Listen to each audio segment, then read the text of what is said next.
কথা, বিয়ে করার পরে আমাকে কাজের বুয়া বানায় রাখছে। বাসার সব দায়িত্ব আমার একার নাকি? আজ থেকে তোমার খাওয়া বন্ধ। এই সংসারে তোমার কোনো দায়ভার নাই। কিছু বললেই তোমার শুরু হয় অজুহাত। তোমার ক্ষেত্রে আমার জীবন পার হয়ে গেল, আর উনি রাজ সাহেবের মতো পা তুলে বসে থাকে।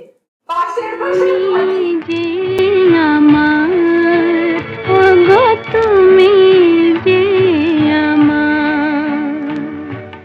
কানে কানে শুধু একবার বলো তুমি যে আমার,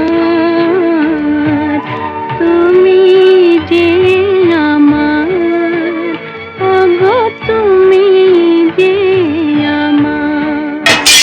কিছু কি ঢুকতেছে তোমার কানের ভিতরে? এতক্ষণ ধরে চিল্লাইতেছি, তুমি কি মুখে লাগা দিয়ে রাখছো? অলিম্পিক এনার্জি প্লাস এখন মালাইয়ের সাথে। মালাই বিস্কুট খান, বিষাদের সময়গুলো স্বাদে কাটান।